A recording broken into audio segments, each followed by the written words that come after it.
ఇప్పుడు భారత్కి ఎరువులు అలాగే రేర్ ఎర్త్ మెటల్స్ ఎగుమతిని చైనా ఆపేసింది. ఖచ్చితంగా ఇది బిగ్ ఎఫెక్ట్ ఉంటుంది భారత్ మీద. మరి దీన్ని అడ్డుకోవడానికి, చైనా ఆధిపత్యాన్ని అడ్డుకోవడానికి మోదీ 5 దేశాల పర్యటనకు వెళ్ళబోతూ ఉన్నారు. చైనా మెట్టు దిగుతుందా? ఇది ఒక్కటేనండి. రీసెంట్గా ట్రేడ్ అమెరికాకి చైనాకి మధ్యన ఒక ట్రేడ్ టారిఫ్స్ మీద వివాదం అయినప్పుడు చైనా అమెరికాకి బిగ్గెస్ట్ షాక్ ఇచ్చింది. అదేవిధంగా భారతదేశానికి కూడా చాలా బిగ్ షాక్ ఇచ్చింది చైనా నిజంగా షాక్ ఇవ్వగలిగిన పొజిషన్లో అక్కడ ఉంది. మనం ఒకటి గుర్తుపెట్టుకోవాలి, చైనా ఆర్థిక వ్యవస్థ భారత్ కంటే 5.5 రెట్లు పెద్దది, అమెరికా కంటే కొంచెం చిన్నది. $20 trillion economy India, 4 trillion economy India, America 29 trillion economy. China ఇప్పుడు ఎంత పొజిషన్లో ఉందంటే ప్రపంచంలో ఏ దేశానికైనా షాక్ ఇవ్వగలదు అది. ఎందుకంటే ప్రపంచ తయారీ రంగంలో సుమారు 35% వరకు ఆ దేశంలో కొనసాగుతుంది. అమెరికా కేవలం 19%. అంటే ప్రపంచంలో రేర్ ఎర్త్ మెటీరియల్స్ అని ఒకటి ఉంటుందండి.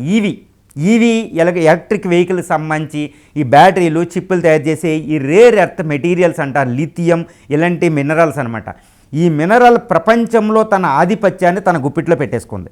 ఎందుకంటే రేర్ ఎర్త్ మినరల్స్ సరిగ్గా చైనాలో దొరకవు, కానీ ప్రపంచంలో దొరికే అర్జెంటీనా, ఈ తర్వాత ఈ సెంట్రల్ ఏషియన్ రిపబ్లిక్స్, ఆఫ్రికన్ కంట్రీస్లు, ఈ రష్యా, ఇలా రేర్ ఎర్త్ మెటీరియల్స్ ఎక్కడైతే దొరుకుతాయో ఆ కంపెనీల మైన్లు ప్రపంచంలో ఈ చైనా కంపెనీలు కంట్రోల్ చేసి అది ప్రొసెసింగ్ కంట్రోల్ పెట్టుకుంది. ఇప్పుడు ఈవీ అనేది ఎంత రెవల్యూషనో చూడండి. ఇండియాలో అత్యధికంగా అభివృద్ధి చెందుతున్న ఇండస్ట్రీ ఈవీ ఇండస్ట్రీ, మనకు తెలుసు ఆ విషయం. ఈ ఇండస్ట్రీకి బిగ్ షాక్ ఇచ్చింది. ఎందుకంటే ఈ rare earth materials exports to India, అంటే ఇండియాకి ఎక్స్పోర్ట్ కావాల్సిన రేర్ ఎర్త్ మెటీరియల్స్ చైనా ఆపేసింది, అమెరికాకు కూడా ఆపేసింది. అంటే ఇది బిగ్గెస్ట్ షాక్. దీంతో ఏమైందంటే మన సుజుకి, అంటే మన ఇండియాలో లార్జెస్ట్ కార్ మేకర్ మనకి సుజుకి, మీకు తెలుసు. ఈ సుజుకి, మారుతి యొక్క తన కారుల్ని కూడా తయారీని ఆపేసింది ఈవీ కంపెనీలు. అంటే మన రేట్లు కూడా పెరిగిందంటే ఈ రేర్ ఎర్త్ మెటీరియల్స్ ఎంతటి షాక్ ఇచ్చినా ఇండియాకి అర్థమవుతుందన్నమాట. సో దీన్ని బట్టి మనం ఏంటి, ఇప్పుడు ఇది ఒక్కటి షాక్ అయితే రేర్ ఎర్త్ మెటీరియల్, ఇంకో షాక్ చైనా ఇచ్చిందండి. అదేంటంటే ఎరువులు. ఇప్పుడు మనం ఖరీఫ్ సీజన్లో ఉన్నాం, ఋతుపవనాలు వచ్చి ఖరీఫ్ సీజన్లో ఉన్నాం. ఈ ఖరీఫ్ సీజన్లో ఎరువులు కావాలి. చూడండి, ప్రతి కలెక్టరేట్ దగ్గర, మండల ఆఫీస్ దగ్గర రైతులు క్యూలో ఉంటారన్నమాట, కోఆపరేటివ్ సొసైటీలకు ఎరువులు. ఈ ఎరువులు ఈ టైంలో దొరకకపోతే మన వ్యవసాయ రంగం ఎంత ఎఫెక్ట్ అవుతుంది, ఎంత సంక్షోభం వస్తుంది, ఎంత ల్యాండ్ ఆర్డర్ ప్రాబ్లం వస్తుందో మనకు తెలుసు. ఇప్పుడు చైనా నుంచి ఎరువులు ఎక్కువ వస్తాయి మనకి. ఈ ఎరువుల్ని ఎటువంటి ఆంక్షలు లేకుండా తన పోర్టుల నుంచి క్లియరెన్స్ ఇవ్వాలి, మన ఇండియా రావడంలా. ఈ 2 బిగ్గెస్ట్ షాకులు అండి. ఇప్పుడు ఇండియాకి ఇది ఒక కనువిప్పు కావాలి. ఇప్పుడు ఇండియాలో కనువిప్పు కలిగిన రేర్ ఎర్త్ మెటీరియల్ వెంటనే ఏమీ రావు మనకి. కాబట్టి చైనా షాక్లో మనం రేట్లు పెంచుకోవాల్సిందే. రెండో విషయం, ఎరువులు వెంటనే వచ్చే ప్రసక్తి లేదు. వేరే దేశాల నుంచి ఎక్కువ రేటుకి ఇంపోర్ట్ చేసుకోవాలి. అక్కడ ఉక్రెయిన్ ఇస్తుంది, ఉక్రెయిన్ యుద్ధంలో ఉంది కాబట్టి ఎలా.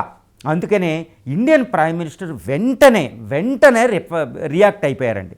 ఇండియన్ ప్రైమ్ మినిస్టర్ ఎందుకంటే ఇప్పుడు ఈ జూలై మొదటి వారంలో ఇండియన్ ప్రైమ్ మినిస్టర్ 5 దేశాల టూర్కి వెళ్తున్నారు. 5 దేశాల్లో చిన్ని దేశాలు ఉన్నాయండి. ఎలాంటి దేశాలు చూడండి, ఆఫ్రికాలో నమీబియా అనే దేశం వెళ్తున్నారు. ఈ నమీబియా ఏంటంటే రేర్ ఎర్త్ మినరల్స్ ఉంటాయి, తర్వాత పొటాషియం అంటే మినరల్స్ ఉంటాయి. ఆ రేర్ ఎర్త్ మెటీరియల్స్, డైమండ్స్, ఇలాంటివన్నీ మనం తెచ్చుకుంటాం, చైనా ఏదైతే ఇవ్వడం లేదో. అవి మన సప్లై చైన్, ప్రపంచంలో మ్యానుఫ్యాక్చరింగ్ సెక్టర్ డామినెన్స్కి ఆ రా మెటీరియల్ మనకు కావాలి. అందుకే ఒక నమీబ్ డెజర్ట్ ఉండే నమీబియా ప్రైమ్ మినిస్టర్ విజిట్ చేస్తున్నారు. అది ఎందుకంటే చైనా షాక్ని తట్టుకోవడానికి, చైనా డామినెన్స్ని పగలగొట్టడానికి ప్రపంచంలో. ఇక రెండో దేశం ఏంటంటే ఘనా. ఈ ఘనా వెస్ట్ ఆఫ్రికాలో ఉంటుందండి. ఈ ఘనా కూడా వెళ్ళేది అక్కడ నుంచి పొటాషియం. ఈ వెస్ట్ ఆఫ్రికాలో ముఖ్యంగా ఈ ఘనా, దాని చుట్టుపక్కల దేశాల్లో ఏముంటాయంటే ఈ పొటాషియం లాంటి మినరల్స్ ఉంటాయి అన్నమాట. మొరాకో ఇలాంటి చోట ఆ మినరల్స్ మనం తెచ్చుకోవాలి. ఎందుకంటే మన ఇండియాలో యూరియా అనేది మనం ఇండియా స్వయం సమృద్ధి సాధించాం, ఇంకా మనకు కావాలి తయారు చేసుకుంటాం. కానీ ఈ పొటాషియం, పీకే అనే ఎరువులు ఉంటాయండి. ఈ పొటాషియం, ఫాస్ఫరస్ ఎరువుల్లో మనం స్వయం సమృద్ధి సాధించలేదు, ఎక్కువగా ఇంపోర్ట్ చేసుకుంటున్నాం. ఈ మినరల్స్ ఈ ఘనా, మొరాకో లాంటి దేశాల్లో లభిస్తాయి అన్నమాట. ఇప్పుడు అది తెచ్చుకోవడానికి మనం వెళ్తున్నాం. సెంట్రల్ ఏషియన్ రిపబ్లిక్స్తో ఎంతో విస్తృతమైన సంబంధాలు నెలకొల్పుకోండి, ఎందుకంటే అక్కడ ఎక్కువ ఉంటాయి. అది రష్యా నుంచి ఎక్కువ తెచ్చుకోవచ్చు, అదొకటి. తర్వాత భారత ప్రధాని ముఖ్యంగా ఒక దేశం వెళ్తున్నారండి, అదేంటంటే అర్జెంటీనా ప్రధాని అధ్యక్షురాలు మనల్ని ఆహ్వానిస్తే మోడీని అక్కడికి వెళ్తున్నారు. ఈ అర్జెంటీనా ప్రాధాన్యత ఏంటంటే ప్రపంచంలో అతి ఎక్కువ ఈ రేర్ ఎర్త్ మినరల్స్, లిథియం లాంటి మినరల్స్ దొరికే ప్రాంతం ఏదంటే ఈ అర్జెంటీనా, బొలీవియా, పెరు, ఈ 3 దేశాలు కలిసే చోట ప్రపంచంలో అత్యధిక లిథియం మినరల్స్ ఉన్నాయి. అక్కడి నుంచే చైనా కంపెనీ డామినేట్ చేస్తాయి. ఇప్పుడు ఆ దేశం ఎందుకు వెళ్తున్నారంటే లిథియంలో కొన్ని మన కంపెనీలు అక్కడ ఎంటర్ అయ్యి ఆ లిథియం మినరల్ కావాలి, అందుకే అర్జెంటీనా వెళ్తున్నారండి. చూడండి ఎంత చైనా ఇచ్చిన షాక్ను తట్టుకోవడానికి వెళ్తూనే చైనా షాక్ను తట్టుకోవడం కాదండి. ఇప్పుడు ప్రపంచంలో అన్ని దేశాలు భారత్ వైపు చూస్తున్నాయి. ఏ విధంగా చూస్తున్నాయి అంటే నేను చెప్తున్నాను కాదు, చైనా +1 అనే వ్యూహంతో యూరోపియన్ కంట్రీస్ అమెరికాలో వస్తున్నాయండి. చైనా +1 అంటే చైనా మీద అవి ఆధారపడడానికి వీలు లేదు. ఎందుకంటే చైనా కమ్యూనిస్ట్ చైనాతో చాలా డేంజరస్ ఉంది. అందుకనే చైనాకి ప్రత్యామ్నాయంగా ఒక దేశాన్ని కనుగొంటున్నాయి. అది ఏంటంటే ఇండియా. చైనా +1 వ్యూహం అంటారు. అందులో వియత్నాం కూడా పోటీ పడవచ్చు, కానీ ఇండియా అనేది ప్రత్యామ్నాయం.